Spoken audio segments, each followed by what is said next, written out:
स्थानीय स्वशासन में जहाँ तक चर्चा हुई थी उसके आगे चलते हैं। स्थानीय का अभिप्राय उसी स्थान, स्वशासन का अभिप्राय अपना शासन। ये चीज़ें हमें बखूबी समझनी चाहिए। एक शब्द और आता है जब भी स्थानीय स्वशासन की बात होती है, स्वशासन की बात होती है, खुद का शासन किसके ऊपर? खुद के ऊपर। खुद का शासन खुद के ऊपर, यह है स्वशासन। ठीक है। एक शब्द आता है केंद्रीकरण और विकेंद्रीकरण। विकेंद्रीकरण भी इसी जुड़ा हुआ है, अर्थात जनता ही अपने विकास के संदर्भ में खुद विचार करेगी, खुद योजना बनाएगी और उसे लागू भी करेगी, क्रियान्वित भी करेगी। यह है विकेंद्रीकरण, है ना।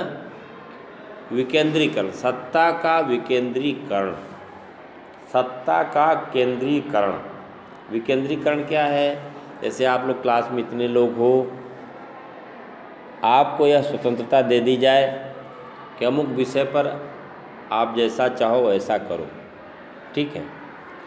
आप जैसे उदाहरण के तौर पर आपसे कह दिया जाए कि आप कोई चित्र बनाओ अपनी कॉपी में, तो उसमें लोग अलग अलग चित्र बना सकते हैं, है ना। कोई ज़रूरी कि एक ही चित्र बनाए सभी लोग? नहीं। या यह कह दिया जाए कि सभी लोगों को कोई एक निश्चित चित्र दे दिया जाए। जैसे कह दिया जाए कि आप सभी लोग आम बनाओ, क्या करोगे? सभी लोग क्या करोगे? आम बनाओगे। बनाओगे ना? नहीं बनाओगे? बनाओगे। अच्छा करोगे, बनाओगे। और आप लोगों से कह दिया जाए कि आप सब लोग अपनी इच्छा अनुसार कोई भी चित्र बनाओ, किसी भी फल का चित्र बनाओ। ये कोई ज़रूरी कि सभी लोग आम बनाएं? कोई आम भी बना सकता है, कोई अमरूद भी बना सकता है, कोई सेब बना सकता है, कोई केला बना सकता है, न जाने क्या क्या बना सकता है, बना सकता है ना। तो जिसमें यह कहा गया कि आप आम बनाओ, यह है केंद्रीकरण। क्या है? केंद्रीकरण। और जिसमें आप अपनी मर्जी से बना रहे हो, वह हो गया विकेंद्रीकरण। बात समझ में आई? विकेंद्री में क्या वजह है? कौन सी महत्वपूर्ण बात है? अपनी मर्जी से, अर्थात स्वशासन। अर्थात स्वशासन, हमने खुद तय किया कि हमें क्या करना है, हमें क्या करना है। यह है स्वशासन। स्वशासन का जो तरीका है वह विकेंद्रीकरण है। ठीक है। लोकतंत्र में भी यही बात की जाती है, जनतंत्र, प्रजातंत्र, डेमोक्रेसी में भी यही बात की जाती है। जनता के लिए, जनता के द्वारा किया जाने वाला शासन ही लोकतंत्र है। क्या है? लोकतंत्र है, डेमोक्रेसी है, जनतंत्र है, प्रजातंत्र है। ठीक है ना। तो यह लोकतंत्र, स्वशासन, विकेंद्रीकरण सब एक दूसरे के पूरक हैं। क्या हैं? पूरक हैं। इसके विपरीत हम जब जाएंगे दूसरे तंत्र में, तो निश्चित तौर पर उसकी कार्य पद्धति, क्रियाशीलता अन्य तरीके से होगी। यहाँ पर हम लोग केवल चर्चा करेंगे स्वशासन, स्थानीय स्वशासन की। तो इसमें विचारक हैं डॉक्टर आशीर्वादी लाल। आशीर्वादी लाल क्या कहते हैं स्वशासन के संदर्भ में? उनकी परिभाषा है, उसको आप नोट कर लो। डॉक्टर आशीर्वादी लाल स्थानीय स्वशासन की परिभाषा करते हुए कहते हैं कि स्थानीय स्वशासन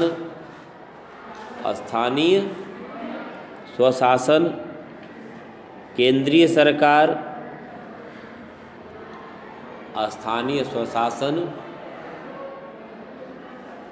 केंद्रीय सरकार या राज्य सरकार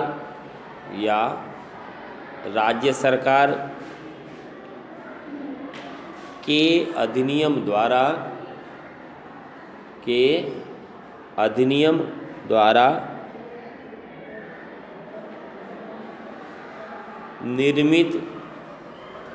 निर्मित एक शासकीय इकाई है। निर्मित एक शासकीय इकाई है जिसमें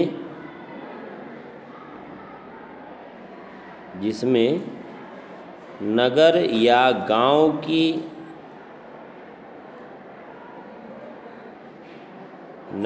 गांव की भांति एक क्षेत्र की जनता द्वारा नगर या गांव की भांति एक क्षेत्र की जनता द्वारा चुने हुए प्रतिनिधि होते हैं। चुने हुए प्रतिनिधि होते हैं और जो अपने क्षेत्र की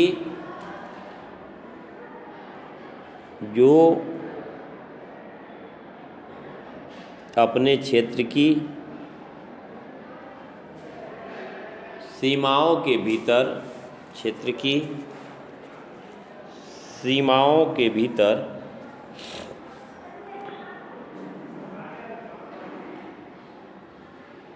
लोक कल्याण के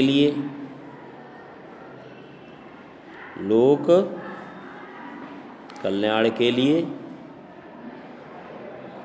प्रदत्त अधिकारों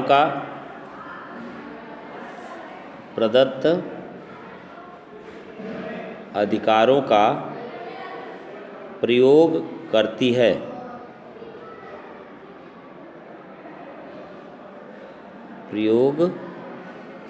है।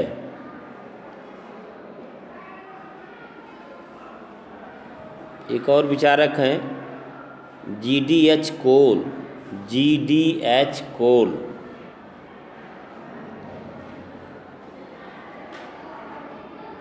GDH कोल के अनुसार स्थानीय स्वशासन से तात्पर्य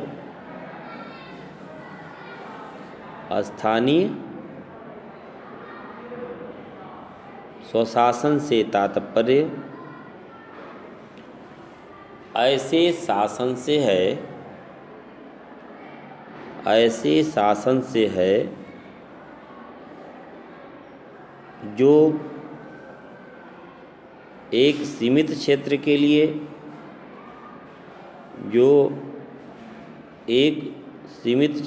लिए कार्य करता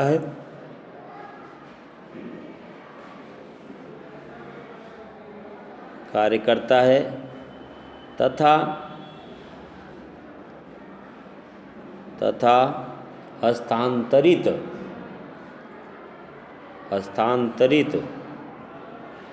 अधिकारों का प्रयोग करता है।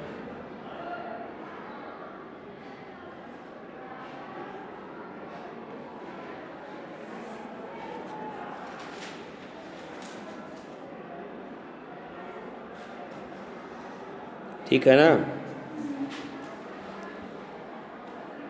जो परिभाषा है उसी परिभाषा की हम कुछ चर्चा कर लेते हैं कि इन विद्वानों ने आखिरकार स्वशासन को किस रूप में परिभाषित किया, उसमें कौन कौन से तत्व उन्होंने डाले। डॉक्टर आशीर्वादी लाल की परिभाषा में स्थानीय स्वशासन के संदर्भ में कुछ प्रमुख बातें कही गई, जिसमें सरकार की बात आई। किसकी बात आई? सरकार की। सरकार केंद्रीय और राज्य सरकार। राज्य एक सामान्यतया राज्य तो हम प्रांत को समझ लेते हैं, लेकिन राज्य वास्तव में जिसके पास संप्रभुता है वही राज्य है। राजनीति शास्त्र या नागरिक शास्त्र की दृष्टि से भारत ही राज्य है। उत्तर प्रदेश, बिहार, मध्य प्रदेश राज्य नहीं है। परंतु यहाँ पर जिन शब्दों का प्रयोग हो रहा है केंद्रीय शासन या राज्य सरकार, तो यहाँ पर जो राज्य शब्द का प्रयोग हुआ है वह प्रांतीय सरकारों के लिए हुआ। किसके लिए हुआ है? प्रांतीय सरकारों के लिए। लेकिन अगर आपसे केवल राज्य के संदर्भ में पूछा जाए, क्या उत्तर प्रदेश राज्य है या बिहार, मध्य प्रदेश, छत्तीसगढ़ ये राज्य है, तो आपका जवाब क्या होगा? नहीं। क्या जवाब होगा? नहीं। राज्य केवल भारत राज्य है। ठीक है, आगे भी प्रश्न इसका बनता है, उस पर कभी हम विस्तार से चर्चा करेंगे। यहाँ पर हम आशीर्वादी लाल कहते हैं कि केंद्रीय शासन सरकार या राज्य सरकार के अधिनियम, अधिनियम, नियम से क्या बना? अधिनियम, एक्ट, ACT एक्ट मीन्स अधिनियम, द्वारा निर्मित, अर्थात केंद्र सरकार और राज्य सरकार ने जो अधिनियम बनाए हैं, ठीक है, एक शासकीय इकाई है। कैसी इकाई? शासकीय इकाई। अब क्षेत्र पर आते हैं आगे, आशीर्वादी लाल जी आगे क्षेत्र पर आते हैं कि ये है क्या, जिसमें नगर या गांव की भांति, कैसा? नगर या गांव की भांति एक क्षेत्र की जनता द्वारा, अर्थात उस नियत क्षेत्र, उसके जो समीपवर्ती लोग हैं उनके द्वारा क्या किया जाता है? प्रतिनिधि चुने होते हैं। क्या चुने होते हैं? प्रतिनिधि।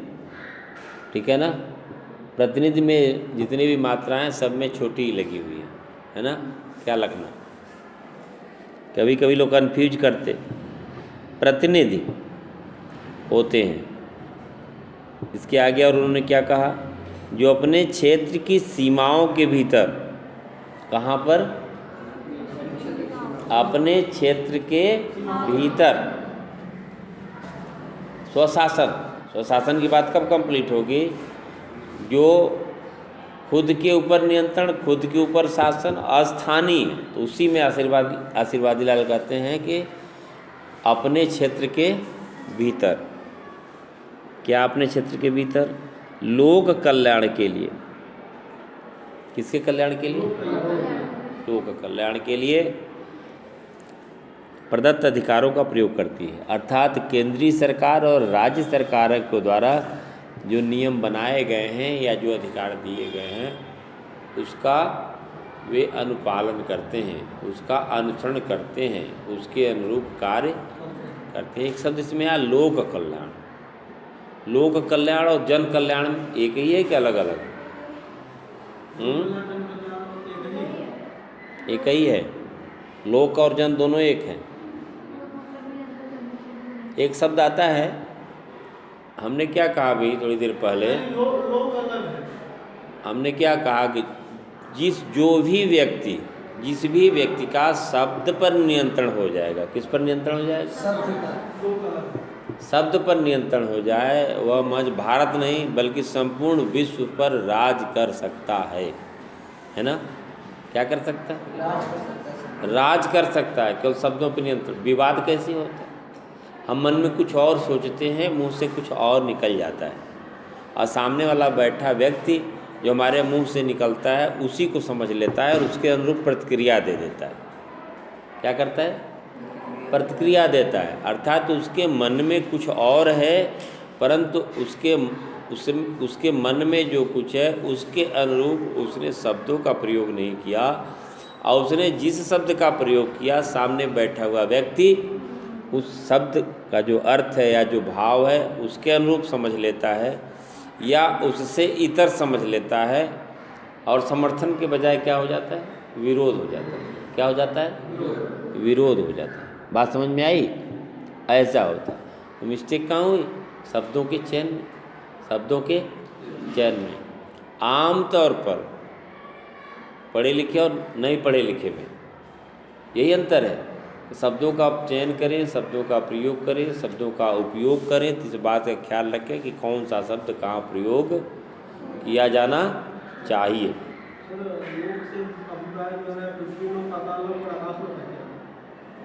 लोक से सुनो सुनो, जन और लोक में क्या अंतर है? सामान्यतः आप लोगों ने सुना होगा कि किसी की बड़ाई करते करते लोग कह देते हैं कि यह लोकप्रिय है।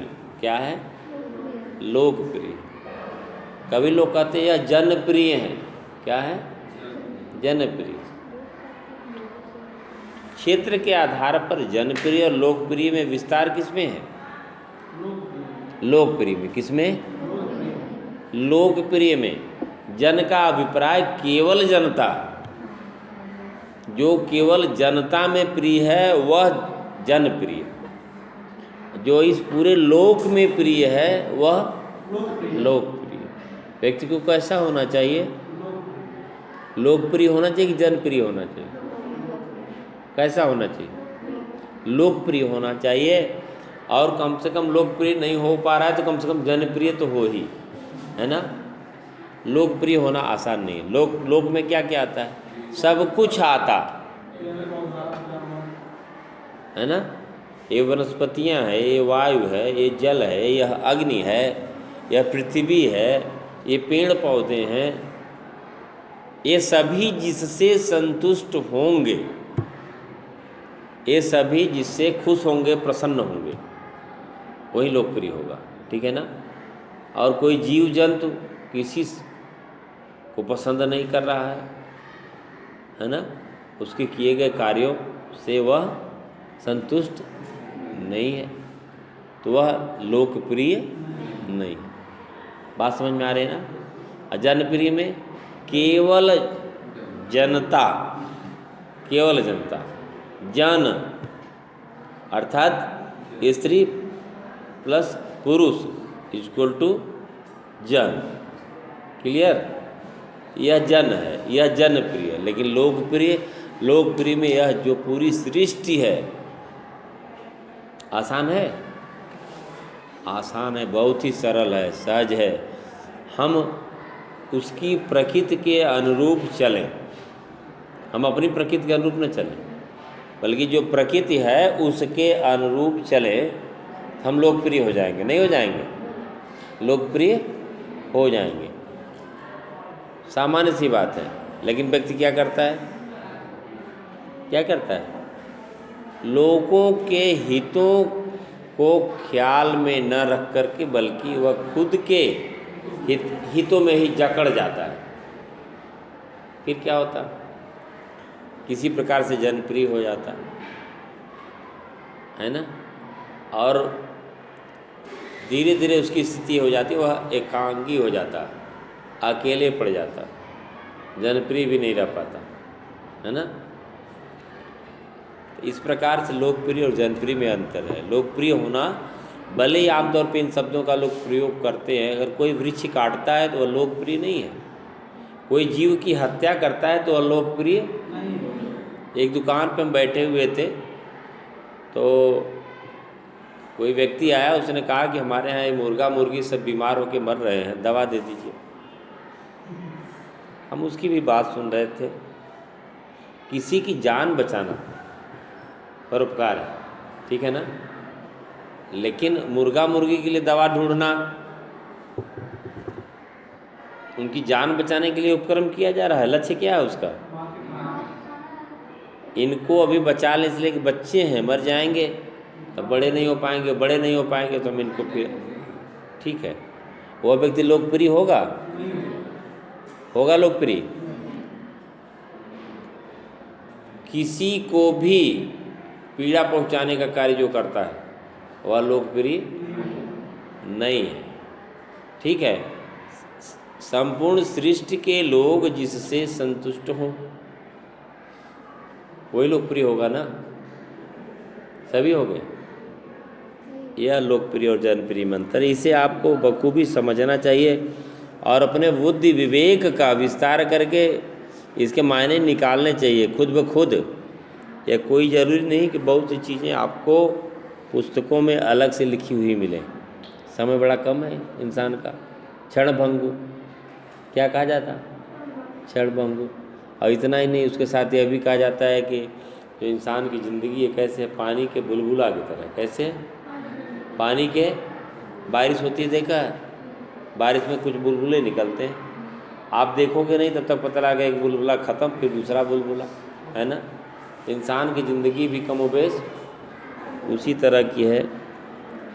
तो इसमें जो प्रमुख चीज़ें आई स्थानीय स्वशासन में, कि जो सरकार है, चाहे वह केंद्रीय सरकार हो या प्रांतीय सरकार हो, कुछ नियम बनाते हैं, अधिनियम बनाते हैं, कानून बनाते हैं, विधि बनाते हैं, उसके अनुरूप वह व्यवस्था देते हैं कि स्थानीय स्तर पर, चाहे वह नगर हो चाहे गांव हो, उसमें कुछ लोग निर्वाचित होंगे, कुछ लोग चयनित होंगे, कुछ प्रतिनिधियों का चयन किया जाएगा, और वे प्रतिनिधि लोक कल्याण के लिए, किसके लिए? लोक कल्याण के लिए, जन कल्याण के लिए नहीं, किसके लिए? लोक कल्याण के लिए। ये पौधरोपण क्या है? लोक कल्याण। ऐसा है क्या कि जिस पौधे को आप लोग लगाते हैं ऑक्सीजन केवल आप ही लोगे? ऐसा है? कोई सीमाएं हैं कि भारत के जो वृक्ष हैं उनका ऑक्सीजन पाकिस्तान में नहीं जाएगा, ऐसी कोई व्यवस्था है क्या? नहीं है, ऐसी व्यवस्था नहीं है, होनी भी नहीं चाहिए। ठीक है, तो यह लोक कल्याण की बात है। किस तरह की बात है? और स्थिति क्या हो रही है कि हम पेड़ नहीं लगाएंगे, पेड़ आप लगाओ, आपके पेड़ से ऑक्सीजन हम लेंगे। ठीक है, बोरिंग हमने कराया, पानी दिन भर हम बहाएंगे, मेरी मर्जी, क्योंकि बोरिंग हमने कराया। और जब पानी ख़त्म हो जाएगा तो बगल वाले से कहेंगे कि पानी की व्यवस्था करो। नहीं, हम ये चाहते हैं कि पूरी व्यवस्था ठीक रहे, जो गड़बड़ सड़बड़ करने वाले लोग हैं उन पर नियंत्रण लगे, देश हमारा आज़ाद है तो आज़ाद रहे। और उसके साथ क्या चाहते हैं? चंद्रशेखर आज़ाद, भगत सिंह, सुभाष चंद्र बोस भी रहें, लेकिन कहाँ रहें? पड़ोसी के घर में रहें। किसके घर में रहें? मतलब नो रिस्क, कोई रिस्क लेने के लिए तैयार नहीं है, दूसरे की दी गई व्यवस्था में ही अपना सुख ढूंढता है। अपने क्या करता? दुर्व्यवस्था फैलाता है। क्या करता? दुर्व्यवस्था फैलाता है ना। तो लोक कल्याण की जब बात आ गई तो उसमें वनस्पतियों का भी ख्याल रखना पड़ेगा। जो वनस्पतियाँ हैं, है ना, जो पेड़ पौधे हैं, जो कीड़े मकोड़े हैं, सबका ख्याल रखना पड़ेगा, तब लोक कल्याण की बात होगी। ठीक है, इसी प्रकार से जो दूसरे विचारक हैं GDH कोल, इसमें इन्होंने दो बातों को रखा। एक तो सीमित क्षेत्र, स्थानीय स्वशासन के जो उन्होंने व्याख्या की उसमें उन्होंने दो बातों को रखा। एक सीमित क्षेत्र स्थानीय, और उसमें दूसरी बात उन्होंने कहा कि हस्तांतरित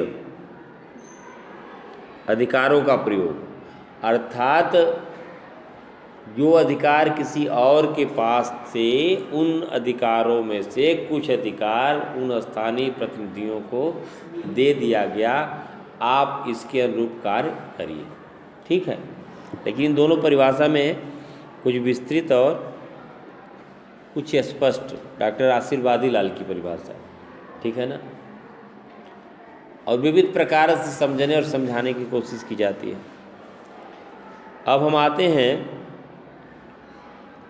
कि स्थानीय स्वशासन का महत्व।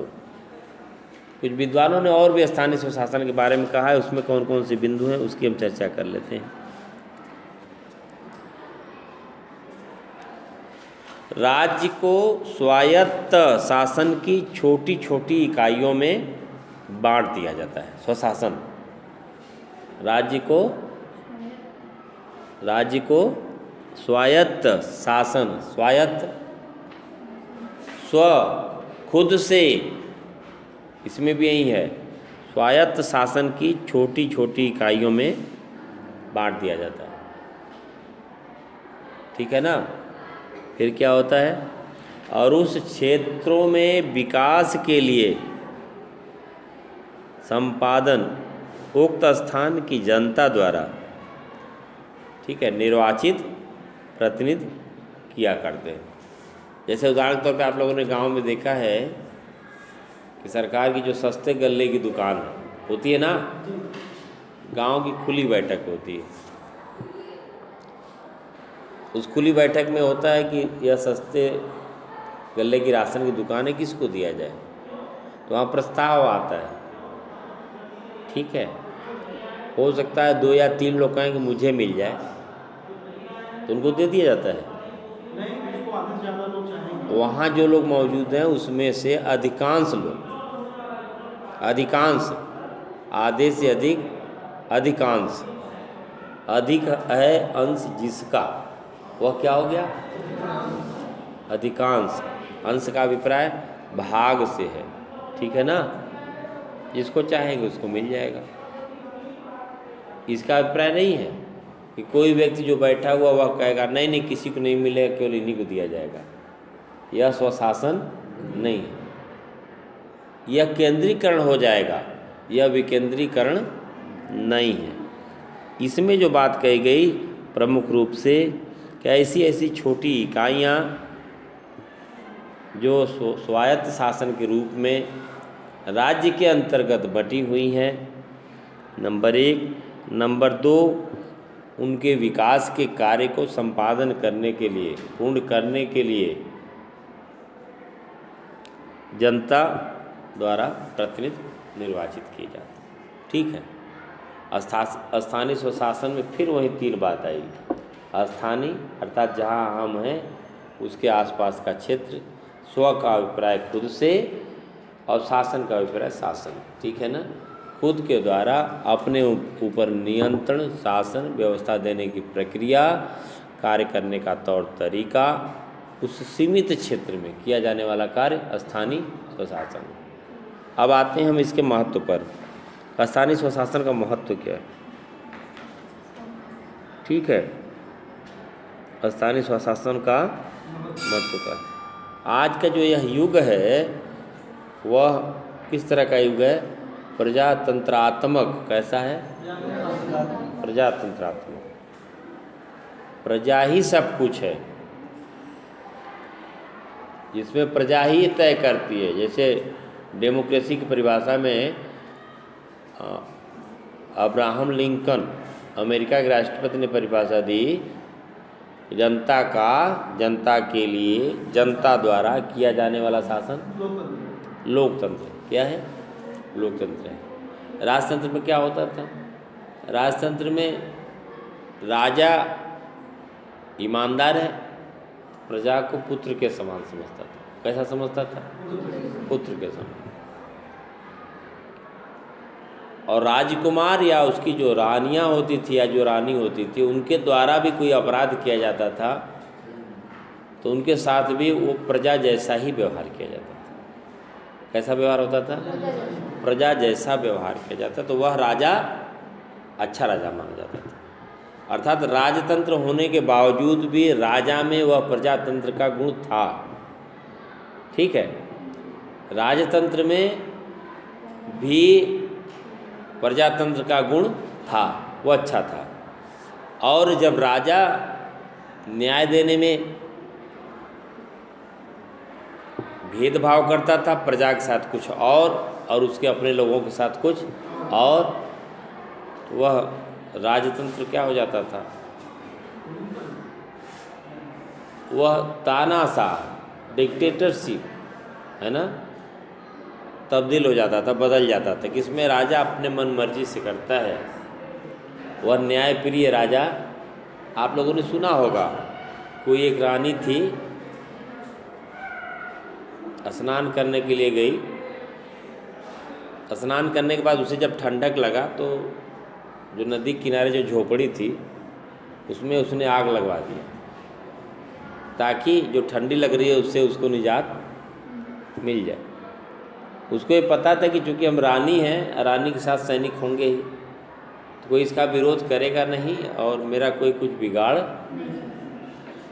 प्रजा राजा के पास गई, राजा ने क्या फैसला किया होगा, या राजा को क्या फैसला करना चाहिए? करना चाहिए कि गलत है, प्रजा को न्याय देना चाहिए, गलत है कि रानी ने उसको बदल देना। जब राजा प्रजा के प्रति सोचेगा, उसको न्याय देगा, तो उस राजा में क्या है? प्रजातंत्र का गुण है। उस राजतंत्र में भी प्रजातंत्र का गुण है। और जब राजा के समझ में आ जाए कि मेरी रानी कोई क्या कर लेगा, तो प्रजातंत्र का गुण नहीं है, डिक्टेटरशिप हो गया, तानाशाह हो गया। उस राजा ने क्या फैसला किया? उसने यही फैसला किया कि एक तो जिसकी झोपड़ी जलाई गई, झोपड़ी बना दी जाए, नंबर 1। नंबर 2, उसने सजा ये दिया रानी को इसी तरह की झोपड़ी बना करके इसको भी दे दिया जाए, और उसी झोपड़ी में कुछ दिन यह भी निवास करें। होता है ना कि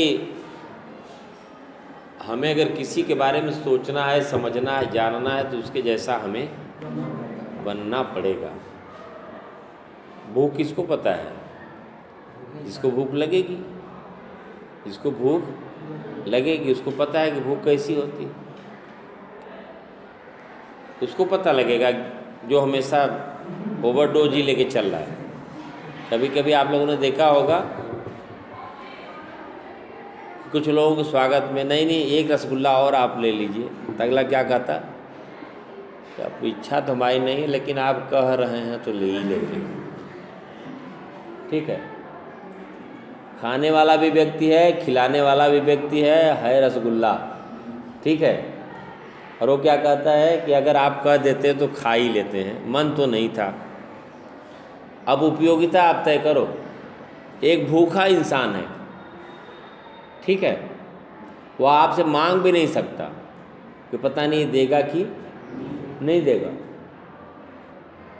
और आप उसको खिलाते हो। एक वह भी व्यक्ति है, एक वह व्यक्ति है जो पहले से खा पी के फिट है, पूरी तौर पर खाने की स्थिति में नहीं है, तो खिलाने की उपयोगिता कहाँ है? खिलाने की उपयोगिता कहाँ है? जिसका पेट भरा है उसको, जो आपका परिचित है, जो अपरिचित है, जो भूखा है, उसको कहाँ है उपयोगिता? जो भूखा है और जो अपरिचित है। नहीं, अपने मन से बताओ ना भाई, हम कोई जबरी थोड़े कर रहे हैं। जो अपने मन से जो भूखा है, जो अपरिचित है, उपयोगिता उसको है खिलाने का, क्योंकि वह जब खाएगा वह संतुष्ट होगा, उसके लिए उसकी ज़रूरत है। ठीक है ना? कुछ चीज़ें और भी हैं, जैसे शादी विवाह में क्या होता है? एक दूसरे के रिश्तेदार हैं, एक अमीर है और एक गरीब है। तो अमीर के यहाँ जब जाता है वह गरीब शादी विवाह में, तो निमंत्रण देने के लिए अधिक से अधिक कोशिश करता है कि उस अमीर को हम दे दें। कोशिश करता है ना? कौन कोशिश करता है? गरीब। और जब गरीब के यहाँ शादी होती है तो अमीर के पास हो सकता है फुर्सत ही न रहे। अमीर के पास फुर्सत ही न रहे। जिसके पास है उसी को आप अधिक देने की कोशिश कर रहे हो। उसका कोई मतलब है? बता, कोई मतलब है? अभी कह रहे नहीं, लेकिन जीवन में ऐसा नहीं करेंगे। जीवन में वही करेंगे जो अमीर है उसी को ज़्यादा दो, इसलिए कि हमारे यहाँ पड़ेगा तो मुझे भी वो ज़्यादा देगा। इस लक्ष्य से, इस लक्ष्य से कि अमीर है उसको हम ज़्यादा देंगे तो मुझे भी वो ज़्यादा। आपके देने का, उस अमीर के पास आपके देने का कोई विशेष मतलब नहीं। मतलब कब है? मतलब उस समय होता है कि जब आप देते और आपकी दी हुई चीज़ को यथावत या उसमें कुछ प्लस करके आपको वापस कर देता। अमीर है, आपने 100 रुपये उसको दिया, आपका रिश्तेदार अमीर है, तो ससम्मान 100 रुपये में भी और 100 रुपया जोड़ करके वो आपको वापस कर देता। तो उसके अमीर का मतलब है, तभी मतलब है ना। 100 रुपये आपने दिया, रख लिया, आपके यहाँ शादी विवाह पड़ा तो उसकी इच्छा आए चाहे ना आए। अंत में ये भी कह सकता है कि हम क्या बताएं, बहुत व्यस्त थे, हम आपके यहाँ नहीं आ पाए। और दूसरी तरफ एक ऐसा व्यक्ति है जिसके पास पैसा नहीं है, अगर उसको आप 100 रुपये दोगे तो उसका वहाँ पर अत्यधिक महत्व है। सीधे सीधे कहने का अभिप्राय है कि जिसका पेट भरा हुआ है उसको खिलाने से बेहतर है कि जो भूखा हुआ इंसान है उसको खिलाया जाए। ये व्यक्ति की सोच है, व्यक्ति को अपनी सोच इस बात को रखना चाहिए। आमतौर पे क्या होता है, सुख में भले मत जाओ, जाना चाहिए सुख में भी, हमें नहीं कहते, लेकिन दुख में ज़रूर जाओ। क्यों? सुख में जाना चाहिए, दुख में नहीं जाना चाहिए, दोनों में जाना चाहिए। मान लो सुख और दुख दोनों एक साथ खड़े हैं तो आप कहाँ जाओगे? करे यहाँ वहाँ नेताओं का गुड़ हो गया। सुख में तो ऐसे भी कुछ लोग तो रहते ही हैं। दुख में जाएंगे आंसू बहा लेंगे, फिर सुख में जाएंगे और क्या करते हैं, डीजे पर डांस करेंगे। यह चरित्र आसान थोड़े है कि थोड़ी देर में रोने लगो, थोड़ी देर में हंसने लगो। इसलिए उसमें भी परंपरा बनाई गई है कि जब कहीं आप शोक या दुख में जाओगे तो उस दिन किसी और कार्यक्रम में आप नहीं जाओगे, यह व्यवस्था दी गई है ना। तो कोशिश यही करनी चाहिए। अब कुछ लोग क्या करते हैं, सामान्यतः प्रकृति क्या है, उगते हुए सूरज को प्रणाम करते हैं, है ना। और प्रणाम किसको करना चाहिए? डूबते हुए सूरज को। आप कहोगे कि सर ये उल्टा पुल्टा क्यों बताते, है ना, मन में बात आ सकती। क्यों डूबते हुए सूर्य की पूजा करनी चाहिए? क्यों करनी चाहिए? नहीं पता? उगते हुए सूर्य की पूजा करने वाले बहुत सारे लोग हैं, है ना, बहुत सारे लोग। और अस्त होते हुए सूर्य की पूजा करने वाले कम है। क्या है? कम है। एक उदाहरण दे रहा हूँ डूबते और उगते सूरज का। जो कोई बहुत अमीर है, सामर्थ्यवान है, उसके साथ खड़े हो रहे हो तो उसका कोई मतलब नहीं है। किसके साथ खड़ा होना चाहिए? जो ज़रूरतमंद है। गरीब तो सभी है, दाता एक राम भिखारी सारी। कोई दरवाजे पे बैठ के भीख मांगता है, कोई मूर्ति के सामने जाके भीख मांगता है ना। कोई मंदिर में जाके भीख मांगता, कोई मस्जिद में जाके भीख मांगता, और कोई बाहर बैठ के भीख मांगता। भीख मंगे तो दोनों है, नहीं है कि नहीं? मंदिर के बाहर बैठा हुआ भीख मांगता है, दे दो भैया, जो दे दे उसका भी भला। हम तो कहते हो तो सबसे अच्छा व्यक्ति वो ये भी कहता है जो न दे उसका भी भला, सबका भला करता, सबका भला कर देता। ठीक है। इस प्रकार से अप्रवृत्ति देखो फायदा कैसे होता है। कुछ चीज़ें जो आप मंत्र के रूप में ले सकते हो, अब पूरे जीवन मस्ती से कट जाएगी, है ना। वस्त्र हम किसके लिए पहनते हैं? खुद के लिए कि दूसरे के लिए? किसके लिए वस्त्र पहनते हैं? तो यही ठीक उल्टा हिसाब किताब है आप लोगों में। वस्त्र तो हम दूसरे के लिए पहनते हैं ताकि हम नंगे न दिखें, हम दूसरे के लिए पहनते हैं। और खुद के लिए अगर वस्त्र पहन रहे हो इसका मतलब कि आप अभी पूरी तौर पे जकड़े हुए हो। खुद के लिए पहनोगे तो क्या करोगे कि ऐसा नहीं, ये वाला नहीं, वो वाला नहीं, ये वाला नहीं। अब ये वाला तो पुराना, नए फैशन वाला। ज़िंदगी इसी में निकल गई ना? नहीं निकल गई? निकल गई? नहीं निकली? कुछ बात समझ में आ रही है? नहीं आ रही है। किसी को इधर वस्त्र हम अपने लिए पहनते हैं दूसरे के लिए? जिस दिन ये बात आपको समझ में आ जाएगी उस दिन वस्त्र के पीछे आप नहीं पड़ोगे, है ना। कुछ यहाँ से मिल जाए, कुछ वहाँ से मिल जाए, रखते जा रहे हैं। नहीं, क्यों? लास्ट में कह रहे छोटा हो जाएगा। लास्ट में इन वस्त्रों की जरूरत ही नहीं है। जो सबसे सस्ता वस्त्र है, सबसे सस्ता वस्त्र है, जिसमें कोई सीलने का कोई तरीका नहीं, किसमें किसी कढ़ाई का कोई तरीका नहीं, किसी प्रकार का कोई बंधन का तरीका नहीं, वो भी पता नहीं नसीब होगा कि नहीं, वो भी नहीं पता है। पता नहीं, पता, उसी से काम चल जाता है। तो वस्त्र अपने लिए कि वस्त्र दूसरे के लिए। किसके लिए? दूसरे के लिए। अब बखूबी समझना पड़ेगा। जिस दिन इस बात को समझ लोगे, वस्त्र के नाम पर पैदा होने वाला विवाद खत्म। नहीं खत्म? क्यों चिंता भाई? 1 है 2 चाहिए, 3 है 4 चाहिए, 5 है 8 चाहिए, क्यों? क्या कपड़ों की फैक्ट्री बंद होने वाली है क्या? आने वाले दिनों में कपड़े नहीं मिलेंगे क्या? आखिर क्यों? इतना ही नहीं, समस्या जहाँ रखे हो पता नहीं कोई मार न ले जाए, किसी को देना न पड़ जाए, इसकी भी फिक्र, इसकी भी चिंता लगी रहती ना? नहीं लगी रहती? तो कपड़े किसके लिए? कन्फर्म? कब भी संशय? मेरा जन्मदिन है, पापा कपड़ा नहीं खरीदवाओगे? यह भ्रम की स्थिति समाप्त हो जाएगी। यह भ्रम की स्थिति समाप्त हो जाएगी। जितना हो सके उतना ही करना तुम लोग। ऐसा नहीं जैसा कर रहे हो वैसे चलो, और तुम लोग कष्ट होने लगे तो कहोगे सर ने पता नहीं कौन सी राय दे दी। अस्त होते हुए सूर्य की पूजा क्यों? उस समय बहुत कम अस्त होते सूर्य की पूजा का प्राय है कि अगर कोई व्यक्ति गरीब है या कोई व्यक्ति जरूरतमंद है,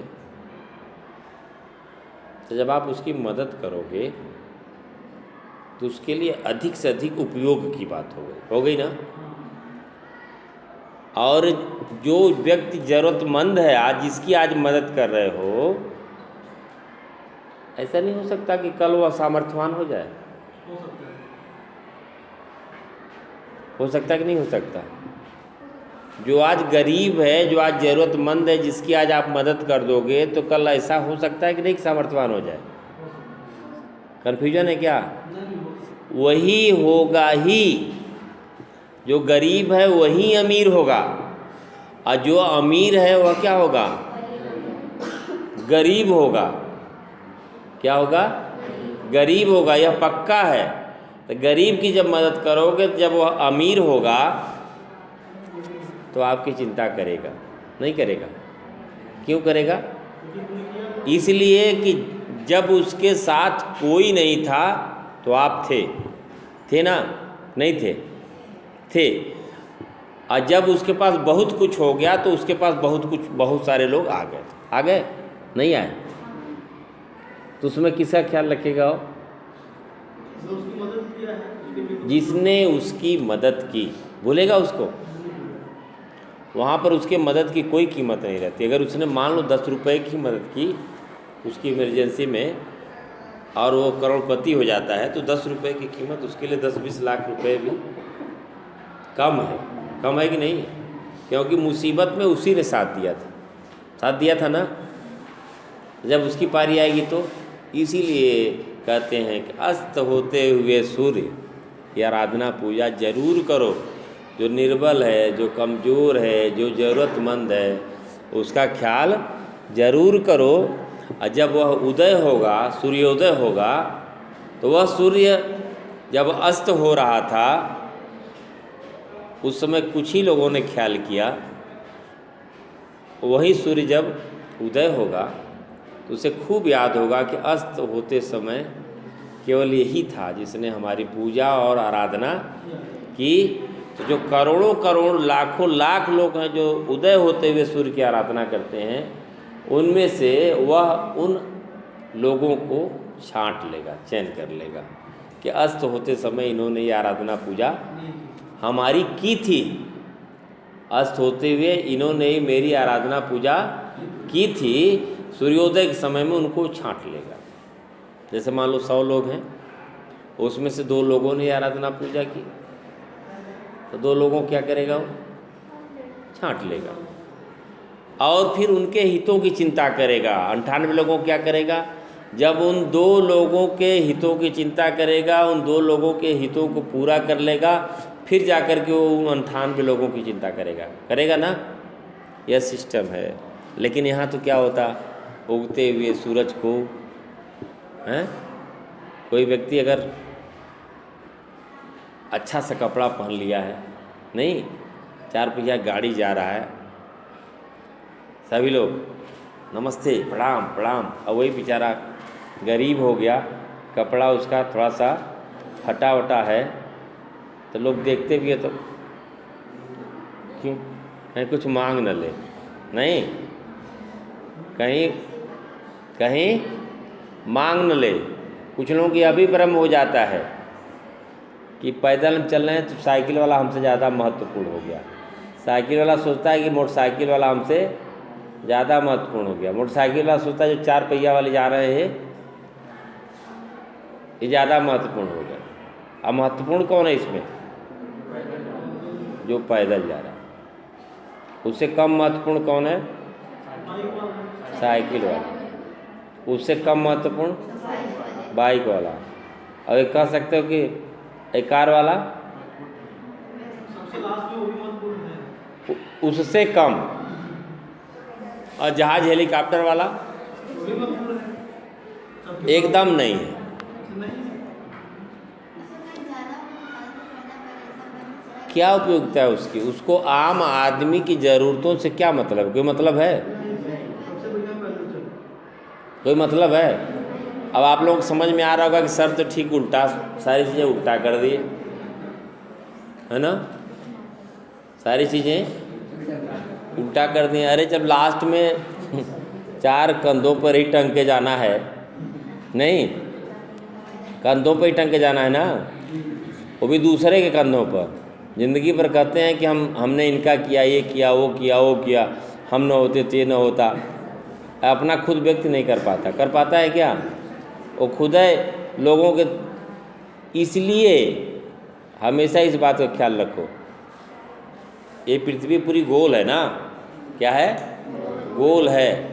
तो वहाँ प्रवेश करो, वहाँ अपना स्थान बनाने की कोशिश करो जहाँ कोई नहीं।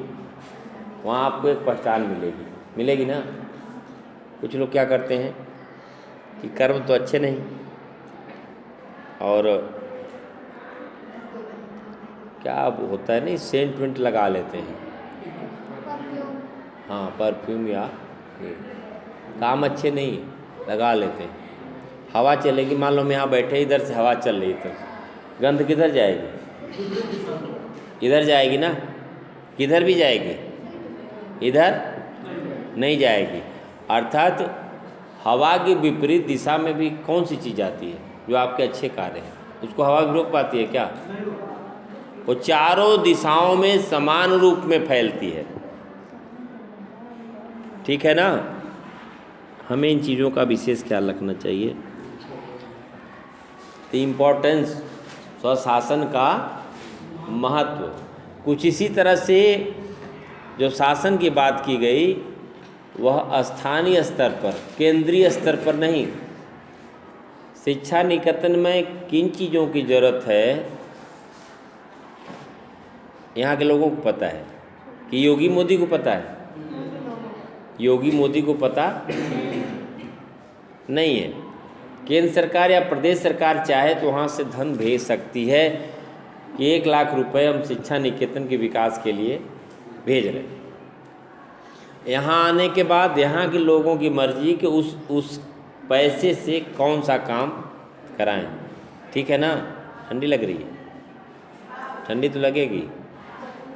तो इस बात का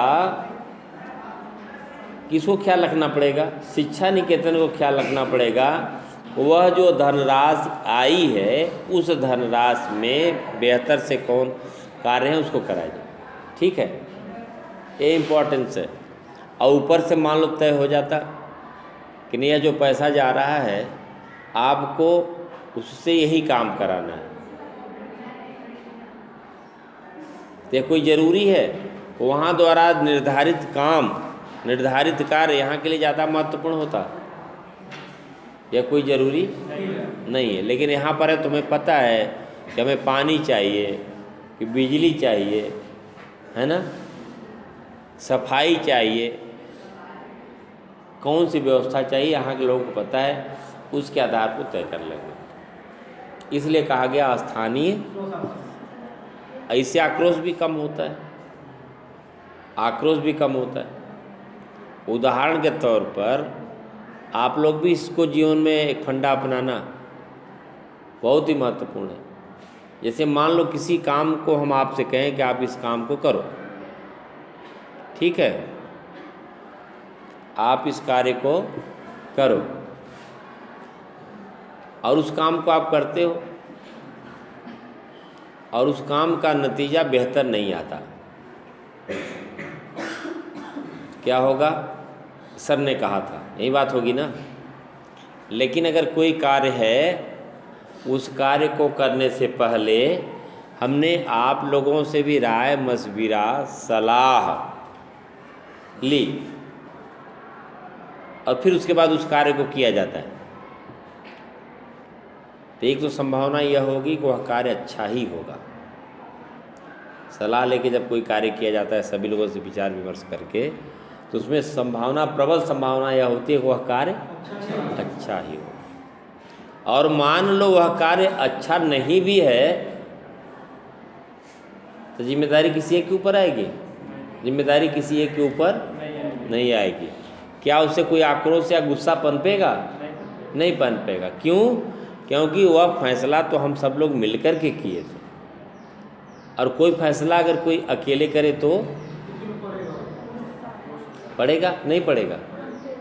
उदाहरण के तौर पे देख लो, घरों में क्या होती है, जब शादी विवाह होता है तो सभी लोगों से राय विचार विमर्श किया जाता है ना। ये पिताजी हैं, माता जी हैं, दादी हैं, दादा हैं, चाचा हैं, मामा हैं, नाना है, रिश्ता तय होने लगता है तो सब लोग एक दूसरे से बातचीत का हो, वहाँ ये चीज़ तय होता ठीक रही के न रही। तो कुछ लोग वही से कहें कि नहीं ठीक नहीं बा, अरे मारा नहीं, कुछ लोग कहें ठीक बा, कुछ लोग कहें छोड़ा जाए, तब 20-25 साल पुराना मामला लब के ख़त्म करा, है ना। फिर सब लोग बैठेंगे तो अंत में कहेंगे कि ऐसा करते हैं कि फलनवे ने खराब बा, वो सब तो ठीक है ना हुआ, हैं। अब मान ला हमें लड़किया का दोष बा,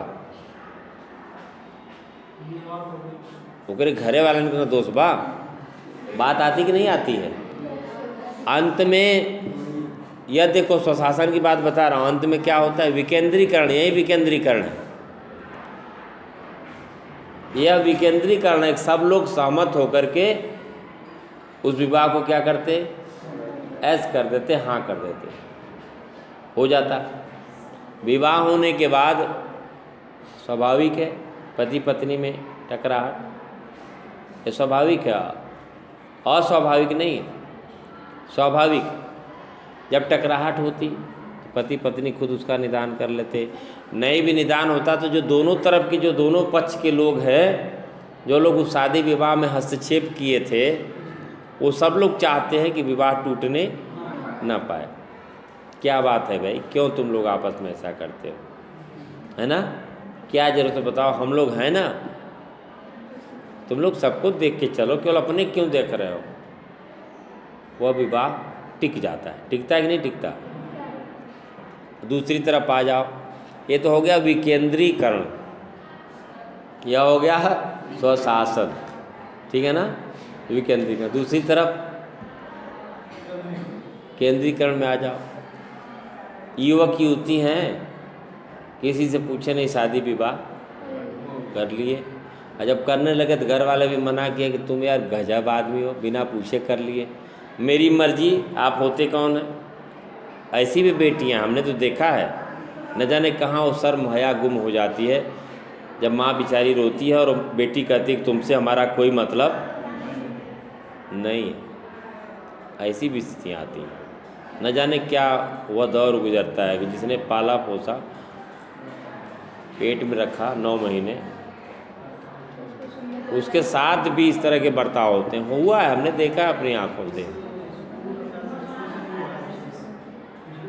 अक्सर होता है। और यह घटना पुनरावृत्ति भी होती है।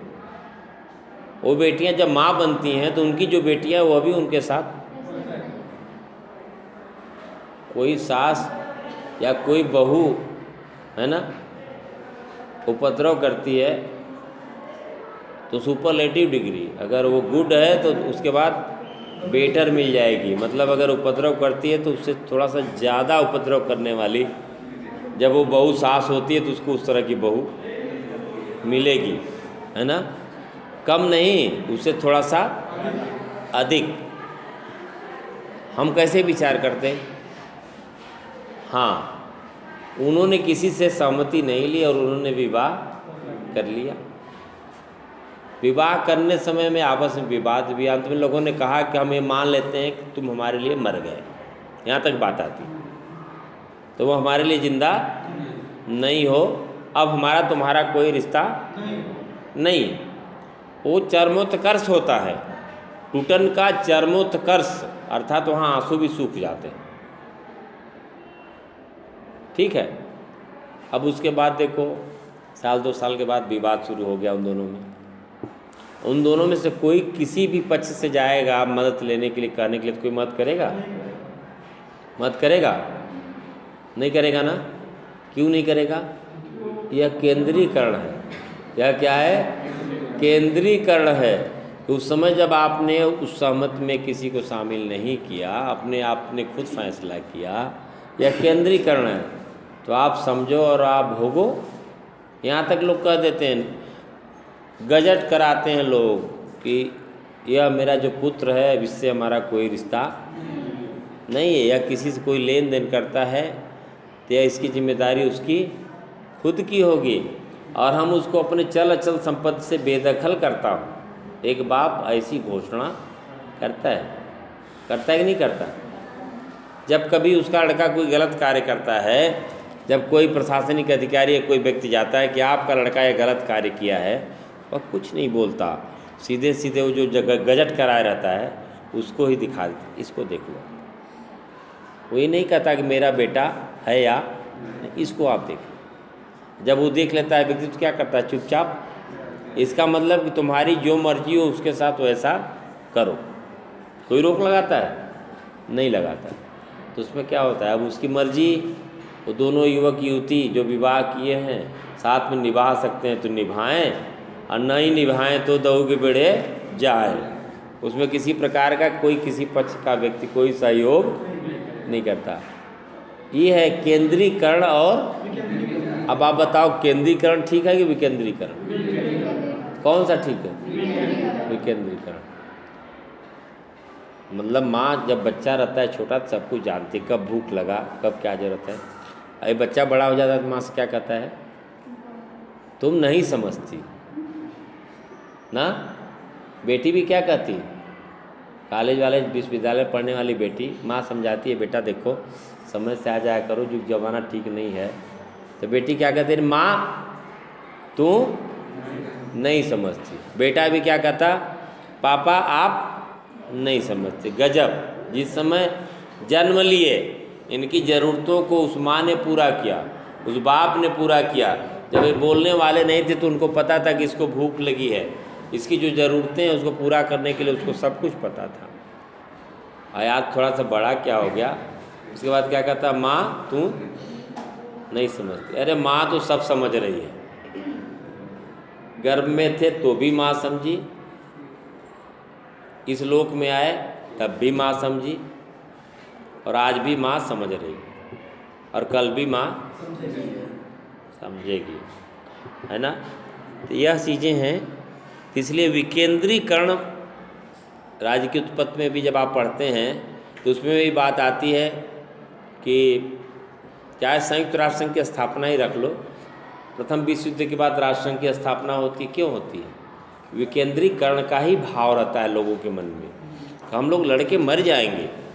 ऐसा करते हैं कि कोई एक ऐसी संस्था बनाई जाए जो ये कहे कि लड़ना ठीक नहीं है, और हम लोग लड़े तो हस्तक्षेप करें कि अब लड़ो मत। इसके बावजूद फिर दोबारा लड़े, द्वितीय विश्व युद्ध हुआ, फिर संयुक्त राष्ट्र संघ की स्थापना हुई। उसमें भी आपने देखा कि कुछ देशों को वीटो का अधिकार दिया गया, निषेधाधिकार का अधिकार दिया गया कि यह काम होगा नहीं होगा ये अलग बात है। उसमें यह तय किया गया कि इन 5 देशों में से कोई भी देश यह कह देगा कि इस काम को नहीं करना है तो काम नहीं होगा, है ना। जॉइंट फैमिली में क्या है? जॉइंट फैमिली में यही है ना, वो 80 साल 90 साल का जो वृद्ध इंसान है, बुजुर्ग जो इंसान है, वृद्ध और बुजुर्ग और बूढ़ा, है ना, तीनों का करीब करीब यह बताता है कि यह व्यक्ति की उम्र ज़्यादा हो गई है, उम्र के हिसाब से। अब भाव में अंतर है कि नहीं? किसी को बुजुर्ग कहोगे तो सम्मानित शब्द है, नहीं? कोई के कहो बुढ़ऊ, ए बूढ़ा, देख ये आजू के बिटिया हमरे के बूढ़ा बोला होतिया, उसको खराब लगता है, नहीं लगता? नहीं लगता? खराब लगता है शब्दों का। अब जैसे मान लो किसी को एक आँख नहीं है, किसी के साथ हो सकता है किसी के साथ एक आँख नहीं है जो उसको सम्मानित शब्द से नहीं बुलाता, तो हो सकता है भगवान उसको दोनों आँख ले ले। ऐसा नहीं हो सकता? कब्बों किसी के साथ कुछ हो सकता है ना? अब पता लगा उसको जिसके पास एक आँख नहीं है उसको बुलाओ, एक कनवा, अच्छा लगेगा उसको? नहीं लगेगा। लगेगा? हो सकता है कनवा बुलावा तो सुरवा हो जाए। ऊपर वाले का सिस्टम अजब गजब का है, कनवा बुलाओ तो सुरवा हो जाओ, है ना? ऐसा नहीं हो सकता? हो सकता है। प्रायः कुछ इस तरह की घटनाएं हो जाती हैं। इसलिए जो हमारी राज्य की उत्पत्ति हुई उसमें भी जब हम पढ़ेंगे तो सबसे ज़्यादा महत्व इसी बात को दिया जाता है कि लोग आपस में संघर्ष करते करते करते करते थक से गए कि आखिरकार इसका निदान क्या है। तो लोगों ने कहा ऐसा करते हैं कि एक सहमत बनाते हैं, कोई एक नियम बनाते हैं, उसके अनुसार हम सब लोग चलते हैं। और जो नियम सहमत बन गई उसको जो मजबूत जो शक्तिशाली लोग थे कहे कि इस नियम पे हम सब लोग को चलाएंगे, व्यवस्था बन गई, वही राज्य की स्थापना हो गई। ठीक है ना? क्यों? इसमें भी विकेंद्रीकरण का भाव आया, नहीं आया? कभी कभी आप लोगों ने सुना होगा कि कोई आ जाता है किसी के यहाँ मेहमान, तो कोई कहता है कि आज मत जा, है ना? या घर से ही कोई व्यक्ति अपने घर से ही कहीं जाने के लिए तैयारी करता है तो लोग क्या कहते हैं, आज मत जाइए। तो कहता है नहीं नहीं ज़रूरी है, हम जाएंगे। उसके बाद कोई दूसरा कहता है कि आज आप मत जाइए, जबकि दोनों एक साथ नहीं है, अलग अलग है। फिर भी वो कहता है नहीं नहीं हम जाएंगे। फिर कोई रास्ते में मिलता है तो वो भी मना करता है कि आज आप मत जाओ। वो तीनों को नहीं पता कि हम क्यों मना कर रहे हैं, लेकिन उनके मुंह से यह बात निकल रही। आप लोगों ने सुना होगा कि कुछ ही देर बाद सूचना आती है कि एक्सीडेंट हो गया और वह मारा गया। ठीक है, तो कहते हैं यार इसको तो 3-4 लोगों ने मना किया था। कहते हैं कि नहीं, आज मत जाओ मत जाओ। भाव किसका आया? विकेंद्रीकरण का भाव आया। किसका भाव आया? विकेंद्रीकरण का भाव आया।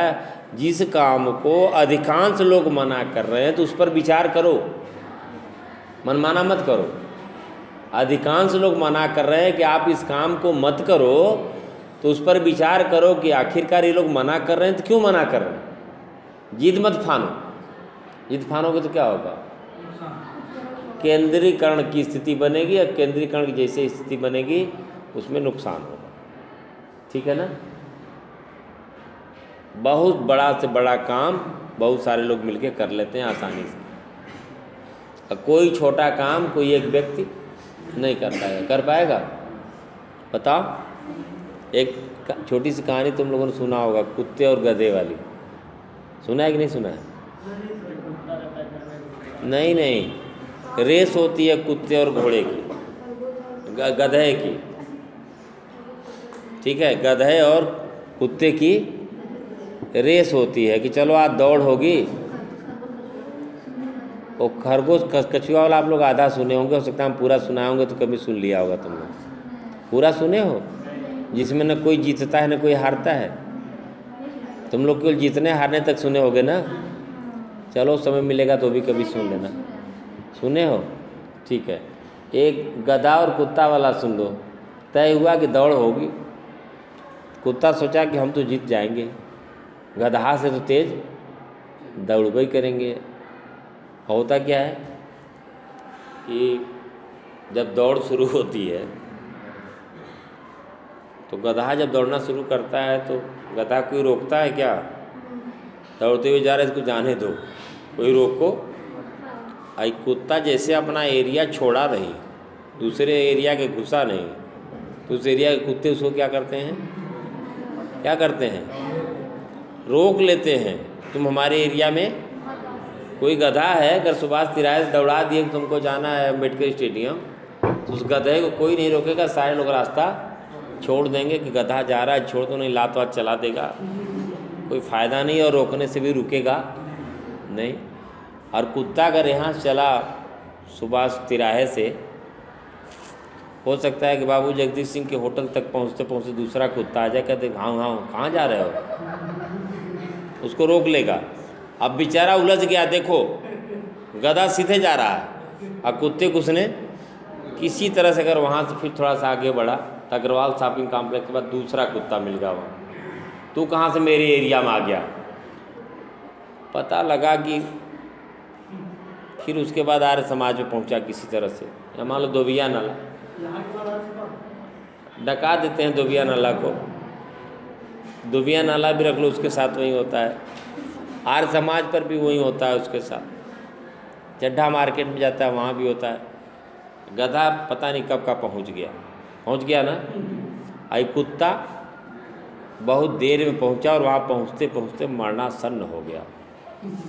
इसलिए बीच में क्यों मरणासन्न हो गया, क्योंकि जितने कुत्ते थे बीच में सब ने रोका, सब ने उसको काटा पीटा, काटते पीटते हुए ना, नहीं काटेंगे पीटेंगे, नहीं काटेंगे पीटेंगे ना। तो अब यही स्थिति है, आप समझ लो कि क्या दशा बनती है। कुछ इसी तरह से, किसी तरह से वह घायल अवस्था में, मरणासन्न अवस्था में वहाँ तक पहुँचता है। यह समाज के लिए बहुत बड़ी सीख है। इंसान को इन चीज़ों को समझना चाहिए कि हम जब कोई कदम बढ़ा रहे हैं तो समाज में उसकी क्या प्रतिक्रिया होगी, उसको हम सफल कर पाएंगे कि नहीं। तो विकेंद्रीकरण में क्या होता है, व्यक्ति के हाथ में खुद व्यवस्था होती है, खुद शासन होता है। और खरगोश वाली कहानी क्या है, खरगोश और किसका, कछुआ का। वो कहाँ तक कहानी सुने हो, पूरी कहानी सुने हो कि केवल आधी, पूरी नहीं सुने। कछुआ और खरगोश की जो रेस होती है उसमें जीतता कौन है,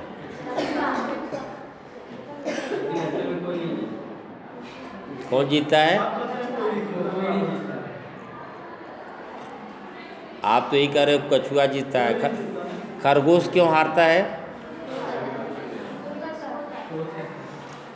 ओवर कॉन्फिडेंस में, अति उत्साह में, अति विश्वास में वह समझता है कि हम तो तेजी से दौड़ेंगे और पहुंच ही जाएंगे, और उसमें खरगोश हार जाता है, कछुआ जीत जाता है। फिर दोबारा रेस होती है, ठीक है, फिर दोबारा रेस होती है, और फिर उस रेस में भी यही कछुआ और खरगोश शामिल होते हैं।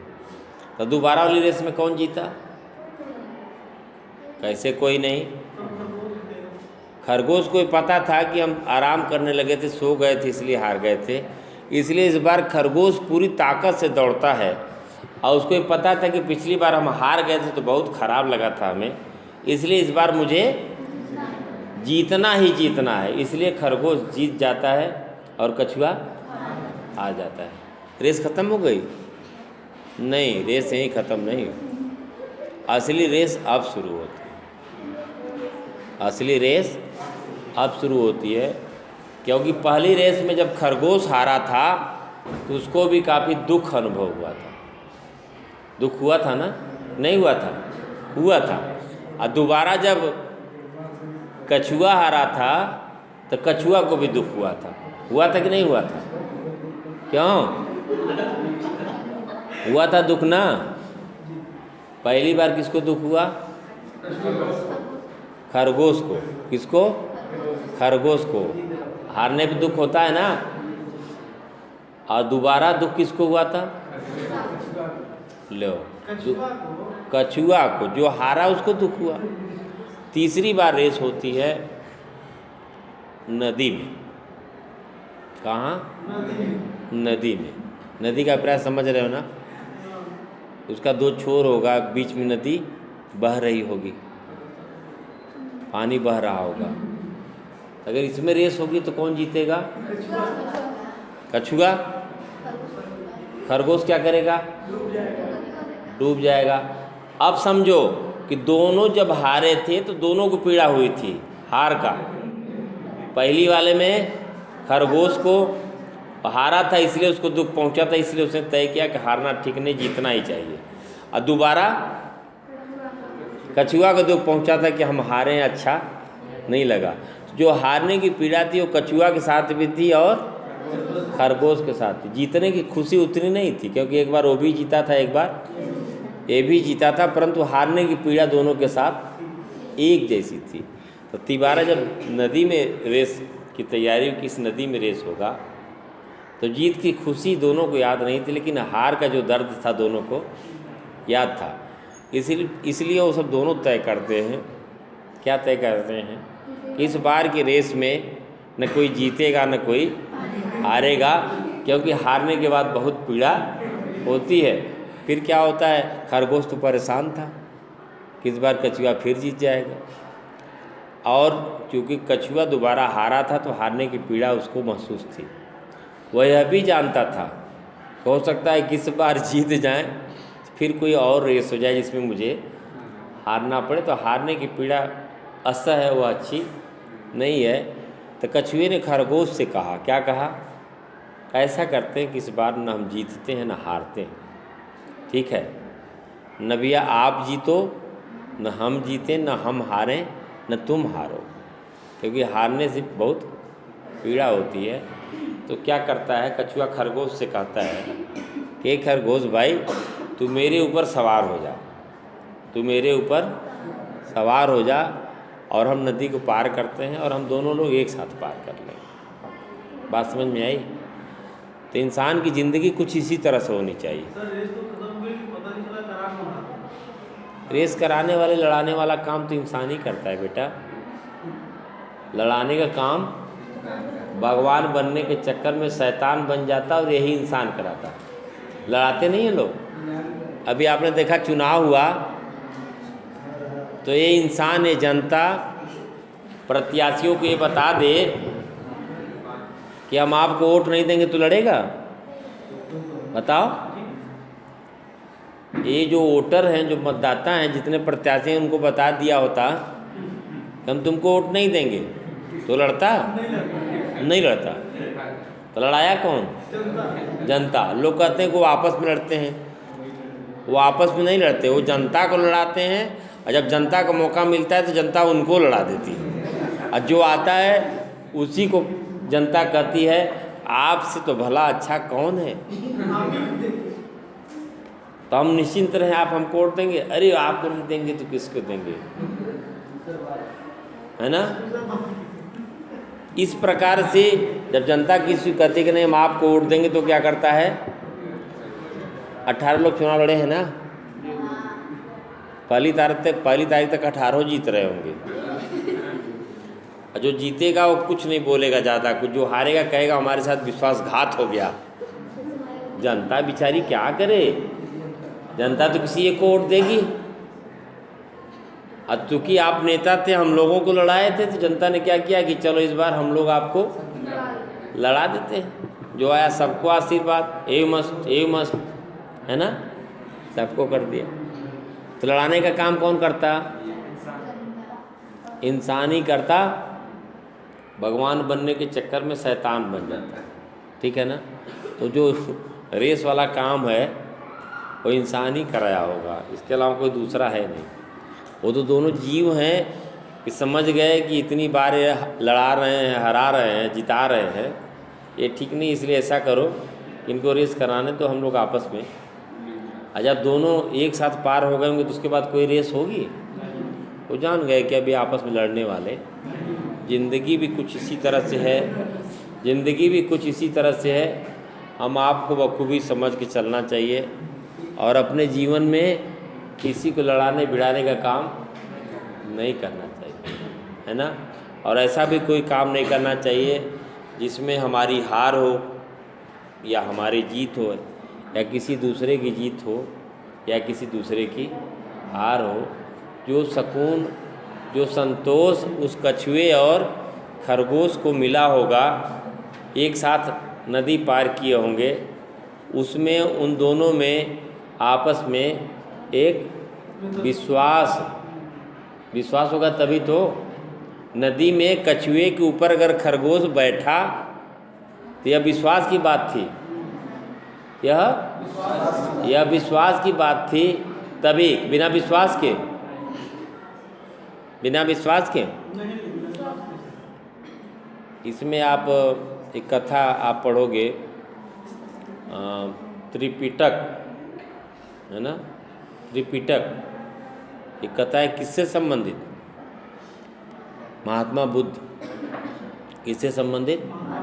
महात्मा बुद्ध के पूर्व जन्मों की कथा उसमें लिखा गया है कि पूर्व जन्म में महात्मा बुद्ध क्या थे, ठीक है ना। एक आपने सुनी होगी कि मगर था और उसकी पत्नी थी, तो उसने क्या कहा बंदर से कि तुम्हारा कलेजा चाहिए, ऐसा ही कुछ। अच्छा, क्या होता है? बंदर क्या करता है? कहता है कि चलो, है ना, उसने बुलाया है, ठीक है ना। फिर रास्ते में चलता है तो बताता है कि काहे के लिए हमको ले चल रहा है। उस समय मामला खुल जाता है कि मेरी जो वाइफ है, मगर की पत्नी है ना, वह आपका कलेजा चाहती है, यही ना। तो उसने क्या कहा? जो हमारा जो कलेजा है या जो दिल है, जो हृदय है, उसको तो हमने पेड़ पे ही छोड़ के आए। फिर क्या करता है मगर? फिर वापस आता है। तो वहाँ पर महात्मा बुद्ध की जो भूमिका है किसके रूप में है? बंदर के रूप में है। किसके रूप में है? बंदर के रूप में। वो फिर लौट के आता है, बंदर फिर पेड़ पर चढ़ जाता है। फिर जाता है क्या दोबारा? नहीं जाता है ना। ये कुछ जो कथाएं हैं, जातक कथाएं हैं, उसमें पाली भाषा में महात्मा बुद्ध तो विवेक से जुड़ी हुई चीज़ें हैं। किससे जुड़ी हुई चीज़ें हैं? विवेक से। एक शब्द आता है बुद्धिजीवी। बुद्धिजीवी किसको कहते हैं? जिसका जीवन यापन बुद्धि से चलता। किससे चलता? बुद्धि से चलता, उसको क्या बोलते हैं? बुद्धिजीवी। और कुछ लोगों का जीवन कैसे चलता? श्रम से, तो उनको क्या बोलते हैं? श्रमजीवी। क्या बोलते हैं? श्रमजीवी, ठीक है। बुद्धिजीवी या श्रमजीवी में अच्छा कौन है? श्रमजीवी, वह श्रम करता है। अब बुद्धिजीवी सही भी कर सकता है और गलत भी कर सकता है, लेकिन श्रमजीवी श्रम ही करता है ना। कुछ चीज़ें हैं, महत्व इसीलिए है कि जनता खुद अपने कार्यों का फैसला करती है। स्वशासन में हमें कौन सा कार्य करना चाहिए, केवल जन कल्याण नहीं बल्कि लोक कल्याण। सर्वे भवन्तु सुखिनः, आगे सर्वे सन्तु निरामया। यही है ना। हम कल्याण की भावना की बात करते हैं, सभी लोग सुखी रहें, सभी लोगों का कल्याण हो, इसकी बात करते हैं। सभी में क्या है? केवल इंसान, सब कुछ इस लोक की बात हो रही है ना। इस लोक की बात हो रही। मन स्थिति देखो, जैसे मान लो यह ऐसे रखा हुआ, अच्छा लग रहा है ना? नहीं लग रहा है? इसको ऐसे कर दो तो मन में आपके आता है ना कि इसके साथ बदतमीजी हो रही है। महसूस होता है कि नहीं होता है? अगर जिसके मन में यह बात आती है कि इसके साथ व्यवहार ठीक नहीं हो रहा है, या तो महसूस होगा या ये भी नहीं महसूस होगा। यह महसूस हुआ कि नहीं होगा कि इसके साथ ठीक नहीं हो रहा है। यही लोक कल्याण की भावना है, यही लोक कल्याण की भावना है कि चाहे वह जीव हो या निर्जीव,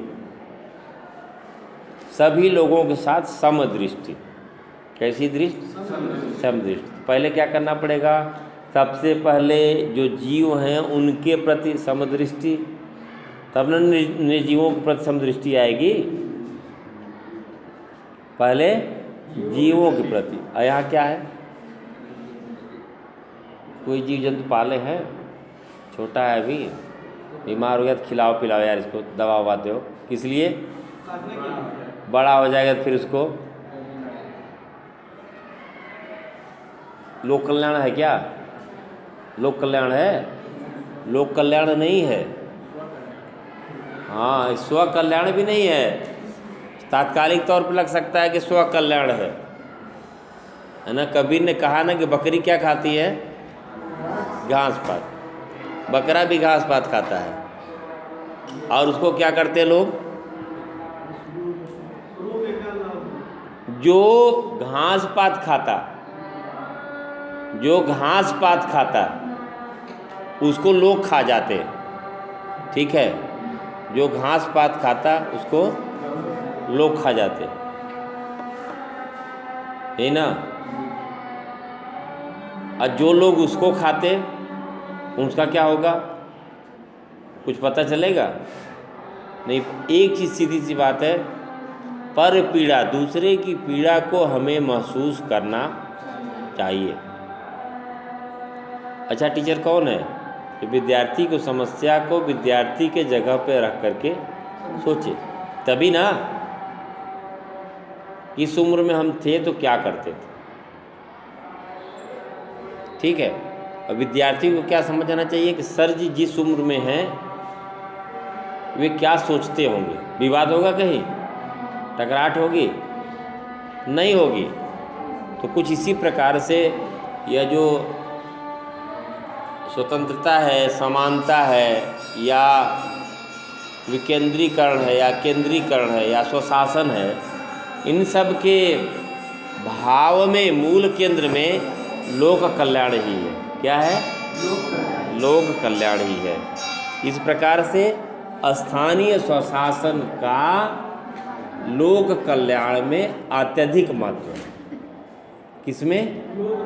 लोक कल्याण में। केवल जन कल्याण में नहीं, है ना, लोक कल्याण में। पौधरोपण ऑक्सीजन के लिए चाहिए तो पेड़ लगाओ, अपने भी लगाओ, कोशिश भी करो तो दूसरे भी लगाएं। पानी पीने के लिए चाहिए तो हम जल संरक्षण पर ध्यान दें, जोर दें, प्रयास करें। तो जो बारिश का पानी है उसका हम संचयन करें, ठीक है? हर चीज़ों का हम सदुपयोग करें। निश्चित तौर पर इससे लोक कल्याण हो जाएगा। स्थानीय स्वशासन के महत्व में कुछ पॉइंट है, उसको आप नोट कर लो, ठीक है?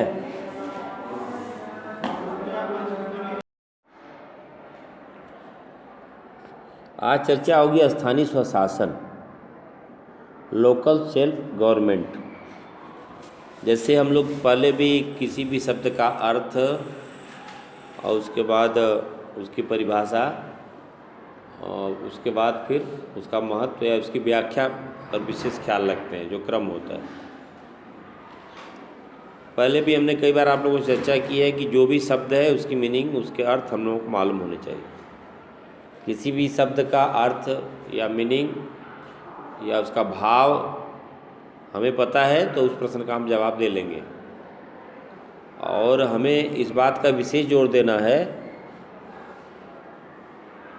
कि रटने के बजाय समझने की कोशिश करो। जो चीज़ याद करने की चीज़ें उसको आप याद करो, और बहुत सी चीज़ें ऐसी जिसको आप समझ लो। समझ लोगे तो जब कभी भी वह शब्द आएगा तो आप उसका जवाब दे दोगे, ठीक है? जैसे आप लोग देखते होंगे कुछ लोग याद करके भाषण देते हैं, बीच में कोई लाइन भूल जाते हैं तो आगे भाषण नहीं दे पाते।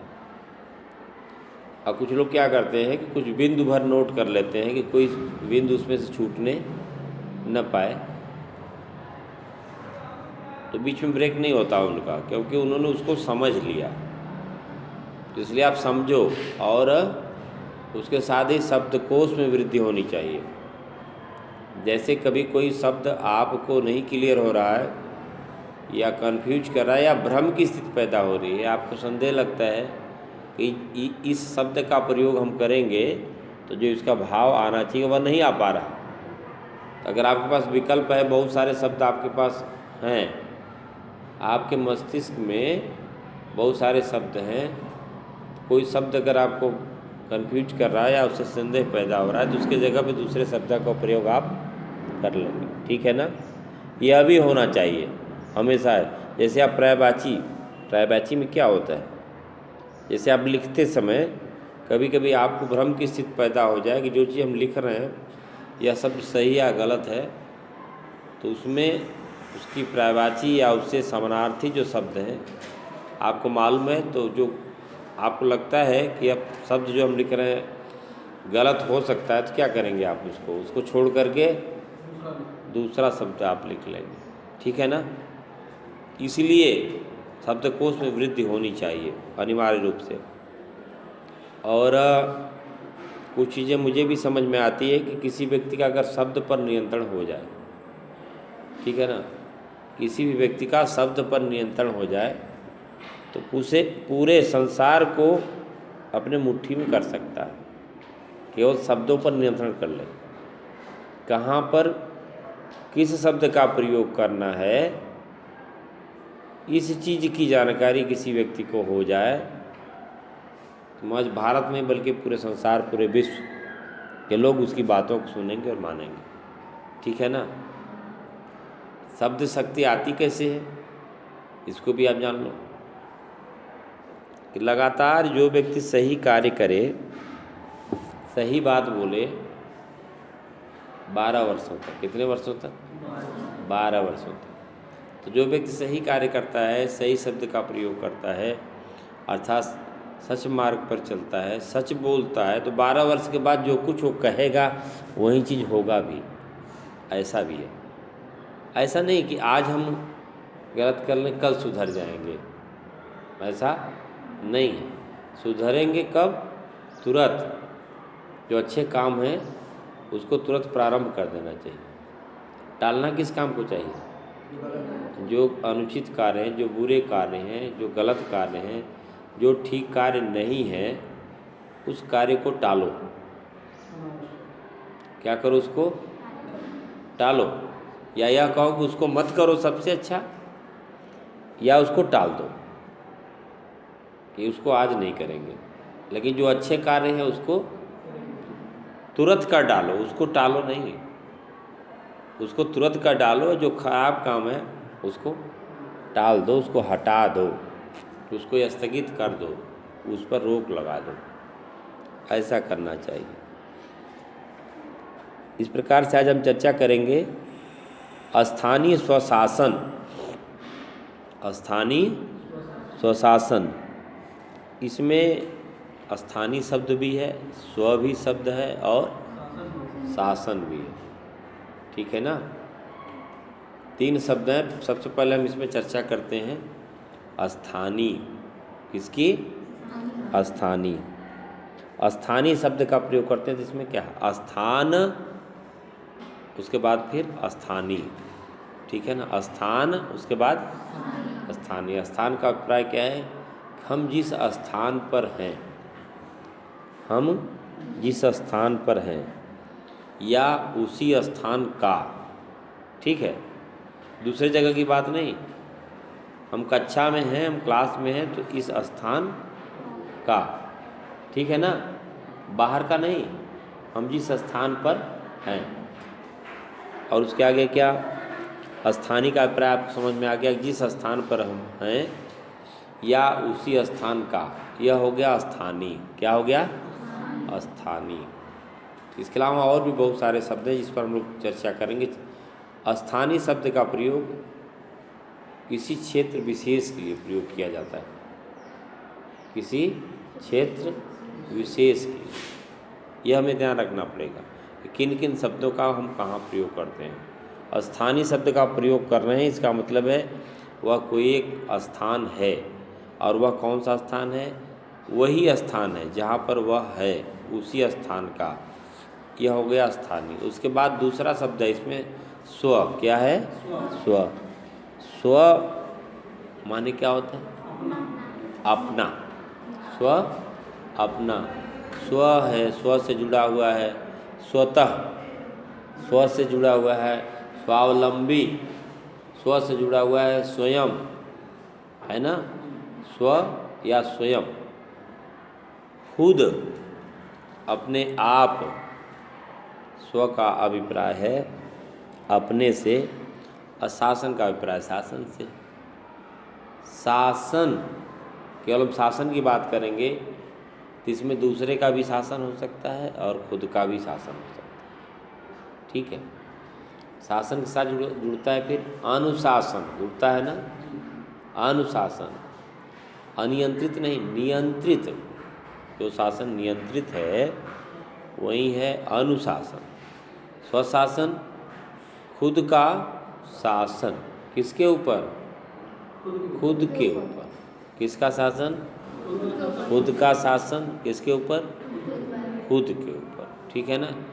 कुछ जब इसी को आप विस्तार में जाओगे तो आप डेमोक्रेसी, लोकतंत्र या जनतंत्र, और जब यह बिगड़ जाता है तो इसी को बोलते हैं भीड़ तंत्र। अच्छा है लोकतंत्र, जनतंत्र, प्रजातंत्र, या अंग्रेजी में बोलते हैं डेमोक्रेसी, ठीक है ना।